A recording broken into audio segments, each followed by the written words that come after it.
എല്ലാവർക്കും നമ്മുടെ ചാനലിലേക്ക് സ്വാഗതം. ഇന്ന് നമ്മൾ നല്ലൊരു അടിപൊളി ചായ പലഹാരമാണ് തയ്യാറാക്കുന്നത്. നമുക്ക് ചായക്കടയിൽ നിന്നൊക്കെ വാങ്ങാൻ കിട്ടുന്ന നല്ല അടിപൊളിയായിട്ടുള്ളൊരു പൊരിച്ച പത്തിരി. അപ്പോൾ നിങ്ങൾക്കത് ഇഷ്ടമാണെന്നുണ്ടെങ്കിൽ എന്തായാലും ഈ രീതിയിൽ ഉണ്ടാക്കി നോക്കാൻ മറക്കരുത്. കൂടാതെ നിങ്ങളുടെ ഫ്രണ്ട്സിനും ഫാമിലിക്കും ഈ റെസിപ്പി വീഡിയോ ഒന്ന് ഷെയർ ചെയ്ത് കൊടുക്കാൻ മറക്കല്ലേ. ആരെങ്കിലും നമ്മുടെ ചാനലിലേക്ക് ആദ്യമായിട്ട് വന്നിട്ടുണ്ടെങ്കിൽ ഒന്ന് ചാനൽ സബ്സ്ക്രൈബ് ചെയ്യാനും മറക്കല്ലേ.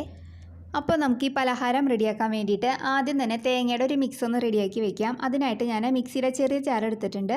ഇതിലേക്ക് ഞാൻ ഒരു ചെറിയുള്ളി ചേർത്ത് കൊടുക്കുന്നുണ്ട്. നിങ്ങൾക്കത് 2 എണ്ണം വരെയൊക്കെ ചേർത്ത് കൊടുക്കാം. പിന്നെ ഇതിലേക്ക് ഞാൻ എരിവിനായിട്ട് ഒരു പച്ചമുളക് ചേർത്ത് കൊടുക്കുന്നുണ്ട്. ഇത് ഓപ്ഷണലാണ്, നിങ്ങൾക്ക് വേണമെന്നുണ്ടെങ്കിൽ മാത്രം ചേർത്താൽ മതി. പിന്നെ ഇതിലേക്ക് ഒരു 1/4 ടീസ്പൂൺ പെരിഞ്ജീരകമാണ് ചേർത്ത് കൊടുക്കുന്നത്. നിങ്ങൾക്ക് ഇതിന് പകരം ചെറിയ ജീരകമായാലും ചേർത്ത് കൊടുക്കാം. പിന്നെ ഇതിലേക്ക് ഒരു 1/4 ടീസ്പൂൺ ഉപ്പും കൂടി ചേർത്തിട്ട് നമുക്കിത് ആദ്യം ഒന്ന് ചതച്ചെടുത്തിട്ട് കൊണ്ടുവരാം. അപ്പോൾ അതാ ഞാനിവിടെ ചതച്ചെടുത്ത് കൊണ്ടുവന്നിട്ടുണ്ട്. ഇനി ഇതിലേക്ക് 2 ടേബിൾ സ്പൂൺ ചിരകിയ തേങ്ങ ചേർത്ത് കൊടുക്കുന്നുണ്ട്. എന്നിട്ട് ഇത് നമുക്ക് വീണ്ടും നന്നായിട്ടൊന്ന് ചതച്ചെടുത്തിട്ട് കൊണ്ടുവരാം. അപ്പോൾ അത് അവിടെ നന്നായിട്ട് ചതച്ചെടുത്ത് കൊണ്ടുവന്നിട്ടുണ്ട്. ഇതിനി നമുക്ക് മാറ്റി വയ്ക്കാം. ഇനി നമുക്ക് പൊടി ഒന്ന് വാട്ടിക്കുഴച്ചെടുക്കണം. അതിന് വേണ്ടിയിട്ട് ഞാൻ ഒരു പാത്രം എടുത്തിട്ടുണ്ട്. ഇതിലേക്ക് ഞാൻ 1 കപ്പ് അരിപ്പൊടിയാണ് ചേർത്ത് കൊടുത്തിരിക്കുന്നത്. വറുത്ത അരിപ്പൊടി, നമ്മൾ അപ്പത്തിനും ഇടിയപ്പത്തിനൊക്കെ എടുക്കുന്ന പൊടിയാണ് ചേർത്ത് കൊടുത്തിരിക്കുന്നത്. ഇനി ഇതിലേക്ക് നമ്മൾ ചതച്ച് വെച്ചിരിക്കുന്ന തേങ്ങയുടെ കൂട്ട് ചേർത്ത് കൊടുക്കാം. എന്നതിന് ശേഷം ഇതിലേക്ക് നമുക്ക് നല്ല തിളച്ച ചൂടുവെള്ളം ചേർക്കണം. അപ്പോൾ ചൂടുവെള്ളം ഞാനിവിടെ റെഡിയാക്കി വെച്ചത് കുറച്ച് ഉപ്പും 1 ടേബിൾ സ്പൂൺ എണ്ണയും കൂടി ഒഴിച്ചിട്ട് നന്നായിട്ട് തിളപ്പിച്ചെടുത്തിരിക്കുന്നതാണ്. അപ്പോൾ അത് നമുക്ക് ആദ്യം ചേർത്ത് കൊടുക്കാം. ആദ്യം നമുക്കൊരു 1 കപ്പ് ചേർത്ത് കൊടുക്കാം. എന്നിട്ട് നോക്കിയിട്ട് നമുക്ക് മിക്സ് ചെയ്യാൻ പറ്റുന്നില്ല എന്നുണ്ടെങ്കിൽ ഒരു 1/4 കപ്പും കൂടി ചേർത്ത് കൊടുക്കാം. അപ്പോൾ ഇതാ ഇതിലേക്ക് ഞാനൊരു 1.25 കപ്പ് വെള്ളം, നല്ല തിളച്ച ചൂടുവെള്ളം ചേർത്ത് കൊടുത്ത് നന്നായിട്ട് മിക്സ് ചെയ്ത് എടുത്തിട്ടുണ്ട്. ഈ സമയത്ത് ഇതിൻ്റെ ഉപ്പൊക്കെ ഒന്ന് ചെക്ക് ചെയ്ത് നോക്കുക. എന്നിട്ട് നന്നായിട്ടൊന്ന് മിക്സ് ചെയ്തെടുക്കുക. ഇനി ഇതിലേക്ക് നമുക്ക് 1 ടീസ്പൂൺ, ഞാനിവിടെ എള്ളാണ് ചേർക്കുന്നത്. സാധാരണ നമ്മൾ ചായക്കടയിൽ നിന്നൊക്കെ വാങ്ങുമ്പോൾ അതിൽ കരിഞ്ജീരകമാണ് അവർ ചേർക്കാറ്. പക്ഷേ അതിപ്പോൾ കയ്യിലില്ലാത്തതുകൊണ്ട് ഞാനിവിടെ എള്ളാണ് ചേർത്തിരിക്കുന്നത് കേട്ടോ. എന്നിട്ട് വീണ്ടും നന്നായിട്ടൊന്ന് മിക്സ് ചെയ്ത് കൊടുക്കാം. അപ്പോൾ അതൊന്ന് ചെറുതായിട്ടൊന്ന് ചൂടാറി വരുമ്പോഴത്തേക്കും നമുക്കിത് കൈ വെച്ചിട്ട് നന്നായിട്ടൊന്ന് യോജിപ്പിച്ച് കൊടുക്കാം. അപ്പോൾ അതാ ഞാനിവിടെ നന്നായിട്ട് യോജിപ്പിച്ചെടുത്തിട്ടുണ്ട്. അപ്പോൾ നമ്മുടെ മാവ് നല്ല സോഫ്റ്റായിട്ട് കിട്ടിയിട്ടുണ്ട് ഇവിടെ. അപ്പോൾ നമ്മൾ മാവ് നന്നായിട്ട് സോഫ്റ്റായിട്ട് ഇരുന്നാലാണ് നമ്മളിത് പരത്തിയെടുക്കുമ്പോൾ നമുക്ക് കറക്റ്റ് പാകത്തിന് കിട്ടുള്ളൂ.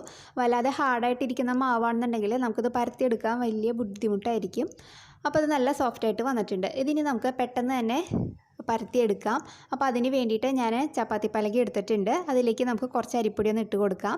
എന്നതിന് ശേഷം നമ്മൾ തയ്യാറാക്കി വെച്ചിരിക്കുന്ന മാവ് ഇതേപോലെ ഒന്ന് ഉരുട്ടിയതിന് ശേഷം ഇതിലേക്ക് വെച്ച് കൊടുക്കുക. എന്നിട്ട് നമുക്ക് ആ റോളർ വെച്ചിട്ടൊന്ന് പരത്തിയെടുക്കാം. അപ്പോൾ നമ്മൾ പരത്തിയെടുക്കുമ്പോഴത് വല്ലാതെ തിന്നായി പോരുത്, ചെറിയൊരു തിക്നെസ്സിൽ വേണം നമ്മളിത് പരത്തിയെടുക്കാൻ കേട്ടോ. നമ്മൾ ചായക്കടയിൽ നിന്നൊക്കെ മേടിക്കുമ്പോൾ കുറച്ച് കട്ടിക്കല്ലേ കിട്ടാറ്. അപ്പോൾ അതേപോലെ നമ്മളിതൊന്ന് പരത്തിയെടുക്കുക. അപ്പോൾ അതാ ഞാനൊന്ന് പരത്തിയെടുത്തിട്ടുണ്ട്. ഇനി നമുക്ക് ഒരു പാത്രത്തിൻ്റെ മൂടിക, ഒരു റൗണ്ട് ഷേപ്പുള്ള പാത്രത്തിൻ്റെ മൂടിക വെച്ചിട്ട് ഇതൊന്ന് കട്ട് ചെയ്തെടുക്കാം. എന്നിട്ട് ഇതിൻ്റെ ചുറ്റുമുള്ള ഈ മാവ് ഇതേപോലെ ഒന്ന് മാറ്റി കൊടുക്കുക. അപ്പോൾ അതാ നമ്മുടെ പത്തിരി 2 എണ്ണം ഈ ഒരു ഷേപ്പിന് കിട്ടിയിട്ടുണ്ട്. അപ്പോൾ ചില സമയത്ത് നമ്മളിത് പരത്തുന്ന സമയത്ത് ചിലപ്പോൾ ഈ ചപ്പാത്തി പലകയിൽ ഒട്ടിപ്പിടിക്കാൻ ചാൻസ് ഉണ്ട്. അങ്ങനെ ഉണ്ടെന്നുണ്ടെങ്കിൽ നമുക്ക് എന്തെങ്കിലും ഇത് മേടിക്കുമ്പോൾ നമുക്കൊരു പ്ലാസ്റ്റിക്കിൻ്റെ കവർ കിട്ടുമല്ലോ. നമ്മളെന്തെങ്കിലും അരിപ്പൊടി, എന്തെങ്കിലും പൊടി അല്ലെങ്കിൽ എന്തെങ്കിലും ചിപ്സൊക്കെ മേടിക്കുമ്പോൾ ഒരു പ്ലാസ്റ്റിക്കിൻ്റെ കവർ കിട്ടുമല്ലോ നമുക്ക്. ആ പ്ലാസ്റ്റിക്കിൻ്റെ കവർ ഞാനൊന്ന് കട്ട് ചെയ്ത് ഇവിടെ എടുത്തിട്ടുണ്ട്. അതിനകത്തേക്ക് നമുക്ക് കുറച്ച് എണ്ണ ഒന്ന് തൂത്ത് കൊടുക്കാം. എന്നതിന് ശേഷം ഒരു ചെറിയൊരു ബോൾ സൈസ് എടുക്കുക നമ്മുടെ മാവ്. എന്നിട്ട് ഇതൊന്ന് പരത്തി കൊടുക്കുക. എന്നതിന് ശേഷം ആ റൗണ്ട് ഇത് വെച്ചിട്ടൊന്ന് കട്ട് ചെയ്തെടുക്കുക. എന്നിട്ട് അതിൻ്റെ ചുറ്റുമുള്ളത് ഇതേപോലെ ഒന്ന് മാറ്റി കൊടുക്കുക. അപ്പോൾ നമുക്കിത് കയ്യിലേക്ക് പെട്ടെന്ന് തന്നെ കിട്ടും. കണ്ടില്ലേ, നല്ല അടിപൊളി നല്ല ഷേപ്പായിട്ട് കിട്ടിയിട്ടുണ്ട്. അപ്പോൾ ഇതേപോലെ നിങ്ങൾക്ക് ചെയ്തെടുക്കാം കേട്ടോ. അപ്പോൾ ഇത് നമുക്ക് ബാക്കിയുള്ളതെല്ലാനും റെഡിയാക്കി എടുക്കാം. അപ്പോൾ ഇതാ ആ ഒരു എമൗണ്ടിന് എനിക്ക് ഇത്ര എണ്ണമാണ് കിട്ടിയിട്ടുള്ളത്. ഇനിയിപ്പോൾ ഇത് നമുക്കിത് വെച്ചുകൊണ്ടിരിക്കേണ്ട കാര്യമില്ല, നമുക്ക് പെട്ടെന്ന് തന്നെ ഇത് ഫ്രൈ ചെയ്തെടുക്കാം. അപ്പോൾ അതിന് വേണ്ടിയിട്ട് സ്റ്റൗ ഓണാക്കി ഞാനൊരു പാൻ വെച്ചിട്ടുണ്ട്. അപ്പോൾ ഒരു ചട്ടി വെച്ച് കൊടുത്തിട്ടുണ്ട്. അതൊന്ന് ചൂടായിട്ട് വരുമ്പോഴത്തേക്കും നമുക്കിതിലേക്ക് കുറച്ച് എണ്ണ ഒഴിച്ച് കൊടുക്കാം. വെളിച്ചെണ്ണ ആയിരിക്കും കൂടുതൽ ടേസ്റ്റ്. അപ്പോൾ എണ്ണയൊന്ന് ചൂടായിട്ട് വരട്ടെ. അപ്പോൾ നമുക്കൊരു മീഡിയം ഫ്ലെയിമിൽ വെച്ചേക്കാം. അപ്പോൾ എണ്ണ നന്നായിട്ടൊന്ന് ചൂടായിട്ട് വരുമ്പോൾ നമുക്ക് ഒരെണ്ണം ഇട്ടിട്ടൊന്ന് ഫ്രൈ ചെയ്ത് നോക്കാം. അപ്പോൾ നമ്മളിത് ഇട്ടതിന് ശേഷം ഫ്ലെയിം ലോവിലേക്ക് വെച്ച് കൊടുക്കുക. കാരണം നമ്മൾ മീഡിയം ടു അല്ലെങ്കിൽ ഹൈയിലൊക്കെ വയ്ക്കുകയാണെന്നുണ്ടെങ്കിൽ പുറം ഭാഗം നമുക്ക് പെട്ടെന്ന് ക്രിസ്പായിട്ട് കിട്ടും, പക്ഷേ ഉൾഭാഗം വെന്തിട്ടുണ്ടാവില്ല. അപ്പോൾ ഒരു പച്ച ടേസ്റ്റ് വരും. അതുകൊണ്ട് നമ്മളിത് ലോ ഫ്ലെയിമിൽ ഇട്ടിട്ട് ഇത് നന്നായിട്ടൊന്ന് മൊരിച്ചെടുക്കാം. തിരിച്ചും മറിച്ചൊക്കെ ഇട്ടിട്ടൊന്ന് ഫ്രൈ ചെയ്തെടുക്കാം കേട്ടോ. അപ്പോൾ ഇവിടെ ഒരു സൈഡായിട്ടുണ്ട്. അപ്പോൾ ഇത് നമുക്കൊന്ന് തിരിച്ചിട്ട് കൊടുക്കാം.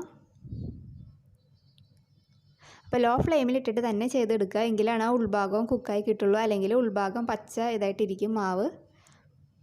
അപ്പോൾ നമ്മുടെ ആദ്യത്തെ പത്തിരി ഇവിടെ റെഡി ആയിട്ടുണ്ട്. അപ്പോൾ ഇത് ഞാൻ എണ്ണയിൽ നിന്ന് മാറ്റുകയാണ്. അപ്പോൾ ഇതേപോലെ ബാക്കിയുള്ളതെല്ലാവരും റെഡിയാക്കി എടുക്കാം.